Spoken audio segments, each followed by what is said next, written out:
لا الہ الا اللہ ہماری پہلی بنیاد بچوں ایک اللہ ہے جس کے ہاتھ میں کل کائنات ہے. وہ تمہارے ساتھ ہے تو تمہارے مسائل حل ہیں، وہ ساتھ نہیں ہے تو کچھ بھی نہیں. ایک عورت آئی، ایک لڑکی آئی، یا رسول اللہ میری شادی ہونے لگی، میرے خامند کا کیا حق ہے میرے اوپر؟ دونوں طرف کی میرے نبی نے زندگی سکھائی. میرے نبی نے فرمایا تیرے خامند کے جسم پہ پھوڑے نکل آئیں، پھوڑوں میں گندا پانی جمع ہو جائے، پیپ جمع ہو جائے، اور تو زبان سے چاٹ چاٹ کے اس کے زخموں کو دھوئے تو بھی تو نے اپنے خامند کا حق ادا نہیں کیا ہے. دوسرا لائف کو بیلنس کیا میرے نبی نے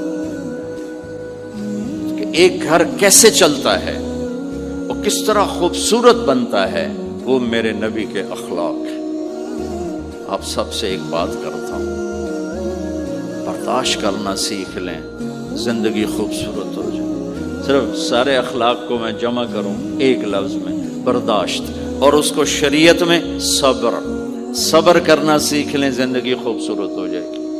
بچیاں ساس کی شکایت کر رہی ہوتی ہیں، کبھی خامند کی شکایت کر رہی ہوتی ہیں، کبھی اولاد ماں باپ کی شکایت کر رہی ہوتی ہے، کبھی اولاد ماں باپ کی شکایت کر رہے ہوتے ہیں. شکایتوں سے ایک جہان بھرا پڑا ہے.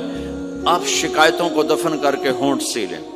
صبر، آہ نہ کر لبوں کو سی، عشق ہے دل لگی نہیں، سینے پہ تیر کھائے جا، آگے قدم بڑھائے جا، یعنی زبان حال سے کہہ دے کہ ہاں ستائے جا. جو ستاتا ہے چپ ہو جاؤ، جو ستاتا ہے چپ ہو جاؤ. اللہ کی قسم آپ ایسی طاقت بنو گے کہ پہاڑ بھی راستہ دیں گے. سب سے مشکل رشتہ خامند اور بیوی ہے. سینکڑوں آیات اس کے لیے اللہ نے اتاری. ماں باپ کے لیے چند آیات، اولاد کے لیے چند آیات، بہن بھائیوں کے لیے چند آیات ہے. خامند اور بیوی کے لیے قرآن بھرا پڑا ہے، پوری سورت اتاری ہے اور سینکڑوں آیات اتاری. چونکہ ایک اس رشتے کی اہمیت، ایک اس کی نزاکت اور کمزوری کہ کوئی رشتہ ٹوٹتا نہیں سوائے خامد اور بیوی کے. میں ماں کا بیٹا ہوں، باپ کا بیٹا ہوں، اچھا ہوں یا برا ہوں انہی کا. میرا نسب میری نافرمانی سے بدل نہیں سکتا. میں اللہ بخش کا بیٹا ہوں، میرا یہ نسب بدل نہیں سکتا، اچھا ہوں یا برا ہوں. اللہ ان کی قبر روشن کرے. خامد اور بیوی کا رشتہ ایک بول پہ ٹوٹ جاتا ہے، ایک بول پہ ٹوٹ جاتا ہے. اس لیے اس کو بچانے کے لیے آیات آیات آیات. اور میرے نبی کی شادیاں کہ کس طرح ایک گھر کو لے کے چلتے ہیں، کس طرح ہر مزاج کی عورت کے ساتھ سلوک کرتے ہیں. جہاد کا سفر، کاروباری سفر نہیں، میرے نبی کا. اور چلنے لگے، اعلان ہوا کوچ کرو. سب نے سواریاں کس لیں، سامان کس لیا، یوں چلنے کا حکم ہو رہا ہے. اور حضرت عائشہ رضی اللہ نے اپنا یوں دیکھا، اونٹنی پہ بیٹھ گئی تھی. ہار کوئی نہیں. یا رسول اللہ میرا تو ہار کوئی نہیں، میرا ہار گم ہو گیا ہے، میرا ہار تلاش کریں، ہم پھر چلیں گے. تو میرے نبی کہتے تو وڈی آئی نواب زادی، میں جہاد تے بہ جانا تینوں ہار دی پائے گی، چل اگو لگ. میرے نبی نے کہا چلو بھائی عائشہ کا ہار تلاش کرو. اللہ کی قسم میں جب یہ واقعات پڑھتا ہوں یا سناتا ہوں میں خود حیرت میں ڈوبا ہوتا ہوں کہ کیا کر دیا میرے نبی نے. جہاد کا سفر، اور میرے نبی کا ہار تلاش کرو بھائی. اب سارے ہار تلاش کر رہے ہیں. کچھ دن چھپ گیا، ہار کی تلاش تو بند ہو گئی اور سفر بھی بند، چونکہ اندھیرے میں کہاں جائیں گے. اور آپ کے ماتھے پہ شکن، عائشہ تیری وجہ سے ساری مصیبت ہے. اللہ دے بندی تو ہار دے مگر پہ گئی، کیڑی گل ہے یار دے. ایک لفظ نہیں فرمایا. سارے قافلے نے قیام کیا. عشاء تک تو پانی تھا، وضو کا پانی ختم ہو گیا. عشاء مغرب عشاء پڑی کٹھی تو پانی ختم ہو گیا. اب پانی ختم ہو گیا تو فجر کی نماز آ رہی ہے، پانی کوئی نہیں ہے. تو سارے صحابہ نے ابو بکر پہ چڑھائی کی. ویکھے تیری دید مگر ساڑے نال کی بنی، ہوں اسی نماز کی میں پڑھنی ہے، پانی تو ہے نہیں تو وضو کی میں کرنا ہے. اب ابو بکر کو غصہ چڑھا، ایک دم، وہ تو باپ تھے، وہ گھس گئے خیمے میں. آگے دیکھا تو اللہ کے نبی اما عائشہ کی گود میں سر رکھ کے سوئے ہوئے تھے، اور اما جی ایسے بیٹھی تھی، آپ کو سارا دیکھ رہی ہوں. اب بولیں تو خطرہ ہے آنکھ کھل جائے گی، اور غصہ بھی چڑھا ہوا ہے، باپ بھی ہیں، تو اب مجھے دیکھو کیا کر رہے تھے.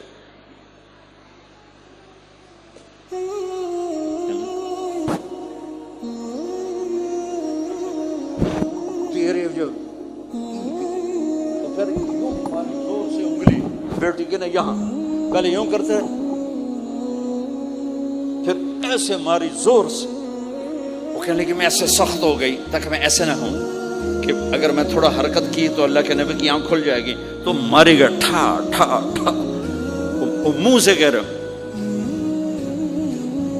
اور وہ ایسا کر کے بیٹھی چمک، غصے میں باہر چلے گا.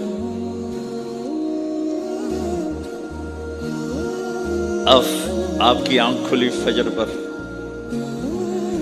تو اس عائشہ نے کہا یا رسول اللہ وہ تو باہر تو بڑا مسئلہ ہو گیا ہے، پانی کوئی نہیں ہے اور نماز کا وقت ہو گیا ہے، وضو کیسے کریں؟ سبحان اللہ، اللہ نے قانون بدل دیا. دنیا میں پہلی دفعہ ہونے لگا ہے، 1,24,000 نبی آئے، پانی نہ علی وضو ہو سکتا ہے، اس کے علاوہ نہیں ہو سکتا. میرے اللہ نے قرآن اتارا فَإِن لَّمْ تَجِدُوا مَاءً فَتَيَمَّمُوا صَعِيدًا طَيِّبًا فَامْسَحُوا بِوُجُوهِكُمْ وَأَيْدِيكُمْ مِنْهُ. اچھا میرے بندو پانی مک گیا ہے، چلو مٹی چاہتے منہ تے مارو تے دوئی چاہتے ہتھاں تے مارو تے تمہارا وضو ہو گیا، چلو تیمم کرو اور نماز پڑھو. اب وہ جو سارے ابو بکر پہ غصے ہو رہے تھے بہت عائشہ کہنے لگے واہ ابو بکر بھائی تیرے تو فعل کی کم بڑھ گیا، تیری دھی دے تو فعل کی کم بڑھ گیا. تو اسید بن حذیر پہلے ذرا زیادہ گرم ہوئے تھے، تو وہی ابو بکر تیرے گھر کی یہ پہلی برکت نہیں ہے، پہلے بھی بہت شمار برکتیں تیرے گھر کی طفیل امت کو ملی ہیں. تو اللہ نے تیمم کی آیت اتار دی. حضرت عائشہ کو ڈانٹ پلانے کی آیت نہیں آئی کہ میرے نبی تیری بیگم کے ہار کی وجہ سے میرے دین کا کام رک گیا اور میرے بندوں کی نماز خراب ہو گئی اور ان کو پانی سے محروم ہونا پڑا. میں قربان جاؤں اپنے رب پر، اپنے حبیب پر، اس ماں عائشہ پر. دنیا کی واحد عورت ہے جس کے سینے پر سر رکھ کر کسی نبی نے جان دی ہو.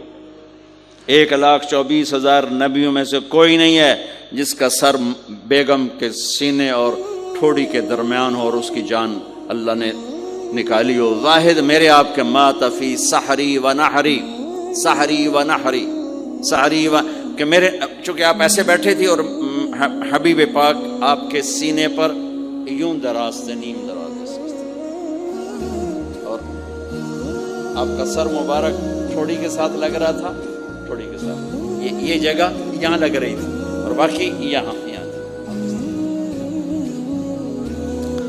اور واحد خاتون ہے جن کا حجرہ کسی نبی کی آرام گاہ بنا، ابدی آرام گاہ بنا. واحد اما عائشہ ہیں جن کے حجرے کو اللہ نے کسی نبی کے آرام گاہ بنایا. اور یہ واحد حجرہ ہے جہاں 70,000 فرشتہ صبح آ کے درود و سلام پڑھتا ہے اور شام تک پڑھتا ہے، اور شام کو 70,000 نیا آتا ہے اور صبح تک درود و سلام پڑھتا ہے اور واپس چلا جاتا ہے. کائنات اللہ جب مسلمان دنیا سے مٹ جائیں گے، مسجد نبوی مٹ جائے گی، بیت اللہ مٹ جائے گا، مدینے کی ایک اینٹ باقی نہیں بچے گی. مکہ کتنے بڑی بڑی بلڈنگیں، ایک اینٹ باقی نہیں بچے گی. اور وہاں سے گزرتے ہوئے لوگ کہیں گے لگتا ہے ایتھے کدی آبادی ہوئے گی، ایتھے لگتا ہے کدی آبادی ہوئے گی. یہ زبانوں پہ ہوگا. جب سارے نشان مٹ جائیں گے اس وقت بھی 70,000 فرشتہ آ کے درود و سلام صبح سے شام تک پڑھے گا اور شام سے صبح تک پڑھے گا. یہ واحد میں خاتون ہیں عائشہ بنت ابی بکر جن کو اللہ نے یہ عزت بخشی. اور یہ واحد خاتون ہیں جب ان کے اوپر تہمت لگی، حضرت یوسف علیہ السلام پہ تہمت لگی تو بچے نے گواہی دی، حضرت مریم پہ تہمت لگی بیٹے نے گواہی دی، اور اما عائشہ پہ تہمت لگی تو اللہ نے گواہی دی کہ میں گواہ ہوں. اللہ گواہ بن کے آئے. تو اللہ نے کہا تیمم کرو بھائی. سارے خوش ہو گئے، سارے خوش ہو گئے. تو حضرت عائشہ نے کہا یا رسول اللہ اب میرا ہار چھوڑ دیں، اب چلیں۔ تب آپ نے کہا چلو بھائی کوچ کرو۔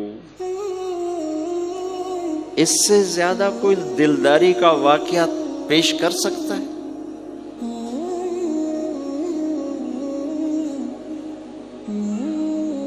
سبحان اللہ۔ اور جب اونٹنی کو اٹھایا گیا وہ ہار کا دھاگا ٹوٹا اور پھسل کے اونٹنی کے نیچے چلا گیا۔ وہ سارے کھبے سجے ویندے رہ گئے، ہار نیچے پڑا تھا۔ جب اونٹنی کو اٹھایا تو ہار نیچے سے نکلا۔ تو آپ نے کہا لے بھی عائشہ ہے تیرا ہار بھی لب گیا۔ یہ دلداری ہے میرے نبی کی، یہ ہمیں سکھا۔ کہیں عورتوں کی بدتمیزی بھی انتہا کو پہنچی ہوتی ہے، وہ اپنے گھر اجاڑ دیتی ہیں اپنی زبان کی شدت کی وجہ سے، اپنی بد اخلاقی کی وجہ سے۔ لیکن کوئی زیادہ معاملہ مردوں کی طرف سے خراب ہوتا ہے تو شریعت نے بھی اس کو زیادہ بیان کیا، اور میرے نبی نے بھی اس کو اجاگر کیا۔ اور میرے نبی کی آخری تقریر، آخری خطبہ حجۃ الوداع کا صرف ایک رشتے کو بیان کیا، صرف ایک رشتے کو بیان۔ ہم کتنے رشتوں میں جکڑے ہوئے ہیں، ماں باپ، بہن بھائی، چاچا تایا، خالہ خالو، دادا دادی، نانا نانی، ساس بہو، کتنے ہم رشتوں میں جکڑے ہوئے ہیں۔ میرے نبی نے صرف ایک رشتے کا حق بیان کیا، استوصوا بالنساء خیرا، میں تمہیں تمہاری بیویوں کے بارے میں وصیت کر رہا ہوں، ان کے ساتھ اچھا سلوک کرنا۔ صرف ایک رشتے کو بیان فرمایا۔